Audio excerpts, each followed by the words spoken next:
اہل سنت و جماعت کے سوا کوئی صحیح نہیں. جو مانتے ہیں وہ کہیں اہل سنت و جماعت کے سوا کوئی صحیح نہیں.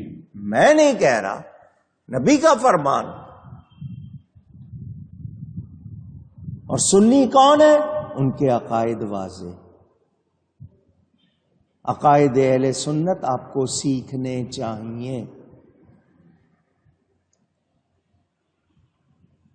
کتابیں موجود ہیں. تکمیل الایمان حضرت شاہ عبد الحق محدث دہلوی کی کتاب ہے، اہل سنت کے عقیدوں کے حوالے سے. اصل عربی فارسی اب اردو ترجمہ انگلش ترجمہ ملتا ہے. ہمارا اسلام مولانا خلیل احمد صاحب برکاتی حیدرآباد والے، انہوں نے کتاب لکھی ہے. عقائد اہل سنت کے نام سے کئی علماء کی کتابیں ہیں.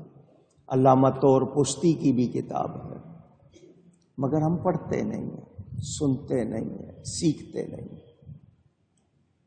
جس علاقے میں رہتے ہو اپنے مسجد کے امام خطیب کو کہو کہ روز ہم کو ایک عقیدہ یاد کراؤ، سمجھاؤ. گھر میں عورتوں بچوں کو سکھاؤ. آپ نے حوالے کر دیا ان کو سوشل میڈیا کے. بچوں کو خود بنیادی معلومات نہیں ہے، وہاں سے جو سنتے ہیں اسی کو صحیح سمجھ لیتے ہیں، بگڑ رہے ہیں. اگر عقیدے صحیح نہیں ہوئے تو بخشش ہو سکتی نہیں. بار بار کہہ رہا ہوں، مدار نجات ایمان ہے. اعمال اگر آپ کے غلط ہوئے، سزا بغیر سزا کے اللہ چاہے معاف کر دے، مگر جس کے پاس ایمان نہیں ہے اس کی بخشش نہیں. اپنے عقیدوں کی حفاظت کرو.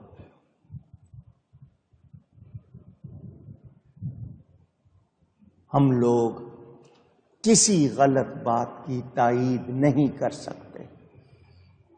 اگر کوئی سنی کہلانے والا اکا دکا شخص کوئی غلط بات کرتا ہے تو اس کو سنیت نہیں کہا جائے گا، وہ اس کا عمل ہوگا. اہل سنت کے جو صحیح عقیدے ہیں ان پر قائم رہنا ہے. اور سلام کرتے ہیں بریلی کے تاجدار کو، جس نے دور غلامی میں جب دین کو بگاڑنے کے لیے غیر مسلم اور ان کے اعلی کار لگے ہوئے تھے، اس دور میں اس شخص نے ہمارے عقیدوں کی حفاظت کی، ہمارے ایمان کی ترجمانی کی. اسی لیے ان کو اپنا امام کہتے ہیں. 105 سال ہو گئے ان کو، آج تک کوئی ان کے فتوے کو غلط ثابت نہیں کر سکا. ان کی لکھی ہوئی کسی بات کو قرآن حدیث کے خلاف ثابت نہیں کر سکا. اللہ نے ان کی حفاظت فرمائی. اب ان کے خلاف باتیں کرنے کا منصوبہ بن گیا کہ اعلی حضرت کو متنازع بناؤ، ڈسپیوٹڈ بناؤ، کنٹروورشل بناؤ، تاکہ لوگوں کا ان پر بھی اعتبار ختم ہو جائے. یہ سازشیں ہو رہی. اب سنی آپس میں لڑوا دیے گئے، گروہ بن گئے. اہل بیت کے نام پر، صحابہ کے نام پر، طرح طرح کی باتوں پر سنیوں کو لڑوایا جا رہا ہے. حضرت امیر معاویہ کے بارے میں کچھ لوگوں کو غلط باتیں سنا کر ان کو کہا جا رہا ہے ان کو نہیں مانو، ان کو غلط سمجھو. حضرت سیدہ فاطمہ زہرا خاتون جنت کے بارے میں نامناسب باتیں کر کے کہا جا رہا ہے کہ ان کو ایسا مانو. حضرت علی کرم اللہ تعالی وجہ الکریم کے بارے میں باتیں کر کے کہا جا رہا ہے ان کو سب صحابہ سے افضل مانو. 1400 سال سے جو عقیدے چلے آ رہے ہیں ان پہ لڑوایا جا رہا. ایسے سب کا جواب یاد کر لو. اعلی حضرت نے قرآن حدیث کے مطابق جو کہہ دیا ہم اس پر پکے ہیں، ہم اس پر قائم ہیں. ہمیں نئی تحقیق کی ضرورت، اونچی کہہ دیجیے، نہیں ہے. جو اعلی حضرت کو نہیں مانتا ہم اس ادنا حضرت کو نہیں مانتے. ہاں اعلیٰ حضرت کے مقابلے کی دلیل لاؤ اگر کسی مسئلے میں ان کا اختلاف، لیکن عقائد میں تو گنجائش ہی نہیں ہے، لچک ہی نہیں ہے۔ فقہی اختلاف اگر کرتے ہو ان سے تگڑی دلیل لاؤ، بات کرو، لیکن جب عقائد کی بات آئے گی تو بال برابر بھی ہلنا نہیں ہے، لچک نہیں ہے، فلیکسیبلٹی نہیں ہے، چٹان کی طرح، سالڈ راک کی طرح پکے ہو جائیں۔ ہمارے ہاں سید حسنین کاظمی صاحب آتے تھے، ساری عمر انہوں نے یہیں جمعہ پڑھا، ان کا وصال ہو گیا، میں نے کئی مرتبہ آپ کو ان کی زیارت کرائی تھی۔ انہوں نے خواب دیکھا، شیعہ تھے وہ، خواب دیکھا اسٹیج لگا ہوا ہے، اسٹیج پر حضرت علی کرم اللہ تعالی وجہ الکریم بیٹھے ہوئے، جلسہ ہو رہا ہے، اور اس جلسے سے والد صاحب قبلہ حضرت خطیب اعظم مولانا محمد شفیع اکاڑوی خطاب کر رہے ہیں۔ تو وہ حسنین صاحب کہتے ہیں میں وہاں جلسے میں موجود، تو حضرت علی نے مجھے کہا جیسا اکاڑوی صاحب کہہ رہے ہیں میرے بارے میں ایسا عقیدہ رکھو۔ وہ سارا خاندان 70 افراد اس خاندان کے سارے سنی بن گئے، آخر وقت تک صحیح عقیدے پہ رہے۔ آج کراچی والوں کو یاد رکھنا چاہیے 1956 سے لے کر 1984 تک ہر سال والد صاحب مجالس محرم سے خطاب کرتے تھے۔ پہلے دن توحید، دوسرے دن رسالت، تیسرے دن آزمائش انبیاء یا امتحان کا موضوع، پھر 4 دن صحابہ کے بارے میں، مسئلہ خلافت، صدیق اکبر، فاروق اعظم، عثمان غنی، ان کا ذکر، پھر 4 دن اہل بیت، مولا علی، سیدہ پاک، امام حسن اور واقعہ کربلا باندھ کے رکھا ہوا تھا، صحابہ سے بھی اہل بیت سے بھی۔ مجال نہیں تھی کسی سنی کی ادھر ادھر ہوتا، اب لڑوایا جا رہا ہے، اب توڑا جا رہا ہے۔ کیسے لوگ ہیں؟ ہمیں کس نے اختیار دیا ہے کہ ہم صحابہ کے جج بن جائیں؟ ہمیں کس نے اختیار دیا ہے اہل بیت نبوت یا صحابہ کے بارے میں اپنی رائے بیان کریں؟ قرآن حدیث نے ہمیں بتا دیا۔ قرآن کہتا ہے رضی اللہ عنہم ورضوا عنہ، اللہ ان سے راضی، وہ اللہ سے راضی۔ مجھے ناراض ہونے کا حق ہے؟ اونچی عجیب لوگ ہیں جن کو نبی اپنا پیارا کہے، جن کے لیے نبی تاکید کریں۔ فرمایا تم میں قرآن اور اپنے اہل بیت کو چھوڑ کے جا رہا ہوں، ان کو مضبوطی سے تھامے رہنا، اور ہم انہی کے خلاف ہو جائیں، کیا ہمارا ایمان بچے گا؟ اونچی گئی ہے۔ کوئی کہے نبی کو بڑا بھائی کہہ لو، کوئی کہے نبی کے لیے یہ نہ مانو کہ وہ زندہ ہیں۔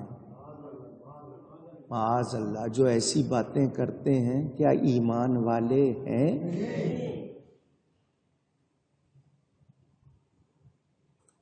آپ ویسے ان سے کہیں گے تم نے یہ، کہیں گے ہم نے نہیں کی ہے گستاخی، ان کو جنہوں نے کی ہے ان کے بارے میں بتاؤ نا، ان کو کیا کہتے ہو؟ وہ مرتد ہوئے یا نہیں ہوئے؟ وہ ایمان سے گئے یا نہیں گئے؟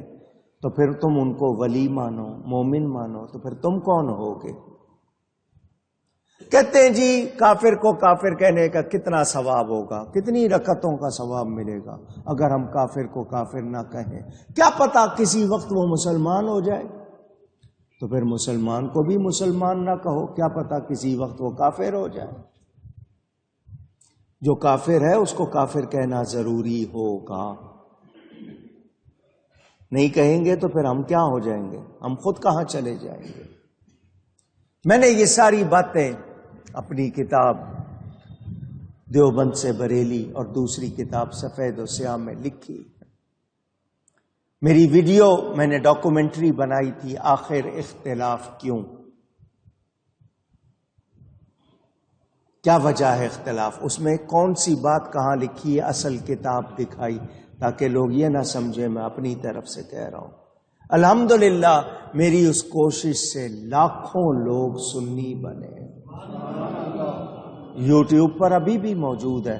پہلے سی ڈی ملتی تھی، اب ٹیکنالوجی بدلتی جا رہی ہے، لوگ پھر بھی اس کی یو ایس بی بنا لیتے ہیں، دیکھ لیتے ہیں.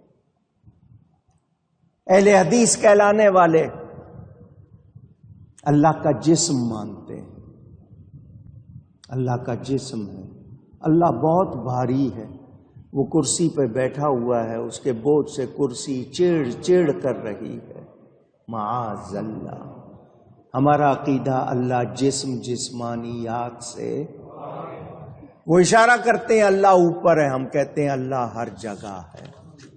اللہ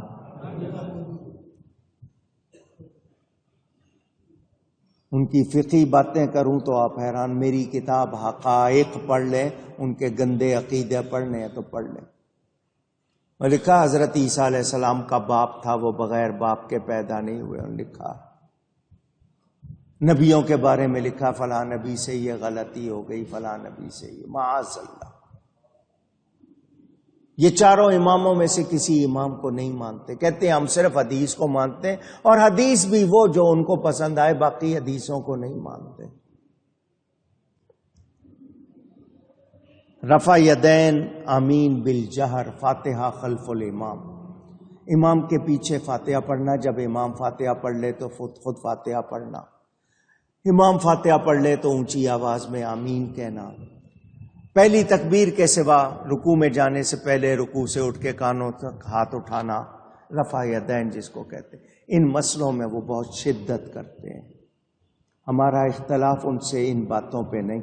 کوئی فاتحہ خلف الامام پڑھتا ہے، ہمارا اختلاف نہیں. کوئی اونچی آمین کہتا ہے، ہمارا اختلاف نہیں. کوئی رفع یدین کرتا ہے، ہمارا اختلاف نہیں. ہمارا اختلاف عقیدے پر ہے. ان وہابیوں کے عقیدے درست، نبی کی کیسی گستاخی کرتے ہیں، ذرا پڑھیں ان کی کتابیں تو آپ کو پتہ چلے. میں نے کچھ جھلکیاں اپنی کتاب حقائق میں لکھی تاکہ لوگوں کو پتہ چلے اصل جھگڑا کیا ہے. نبی پاک صلی اللہ علیہ وسلم کے صحابہ نے ہمیں بتا دیا. کچھ عمل نبی نے شروع میں کیے، بعد میں چھوڑ دیے.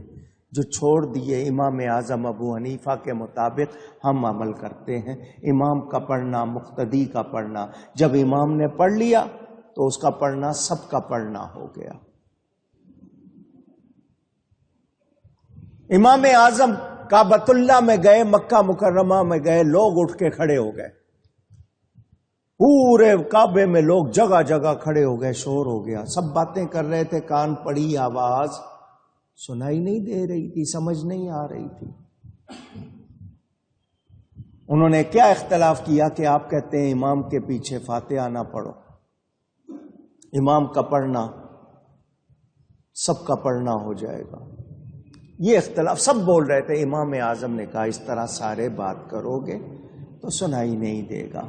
تم اپنے میں سے ایک بہتر آدمی کو چن لو، ایک صحیح آدمی کو چن لو، وہ تمہاری طرف سے بات کرے، اس کا بات کرنا تمہاری بات کرنا.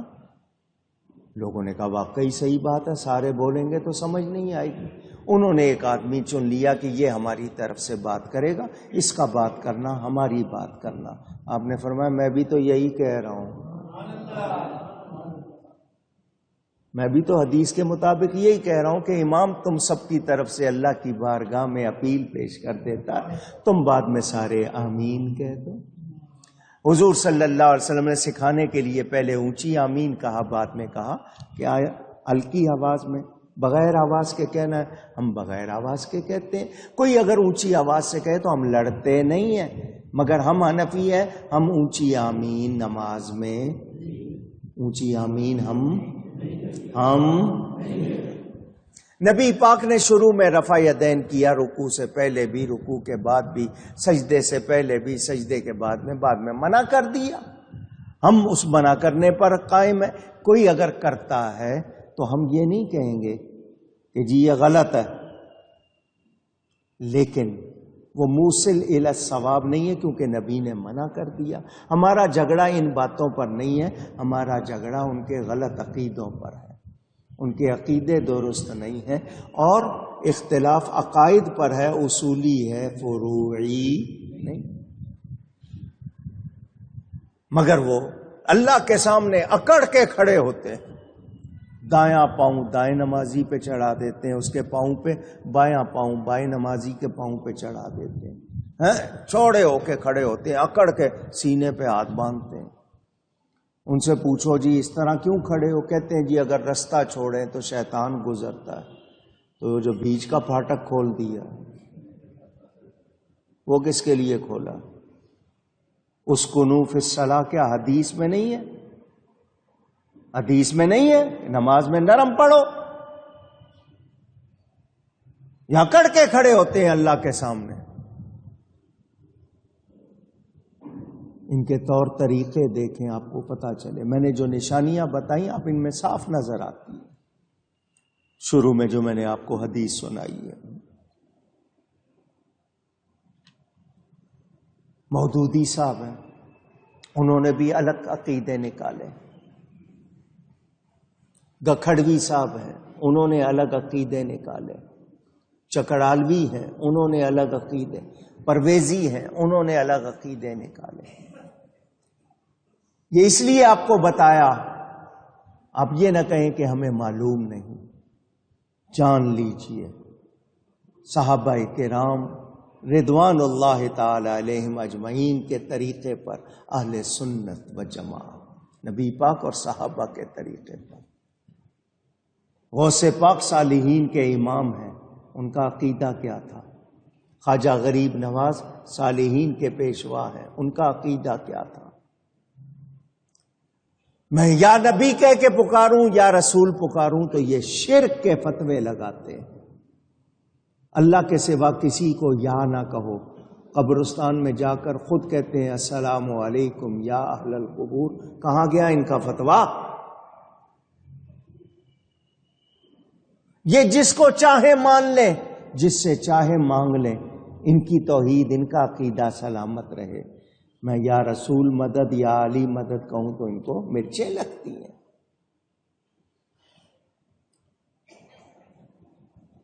میں نے آپ کو ان باتوں کا ہزاروں مرتبہ جواب دیا ہے، چونکہ یہ موضوع آیا، یہ آیت آئی، اس لیے میں نے آپ کو کچھ فرقوں کی پہچان بتا دی۔ تفصیل بہت ہے۔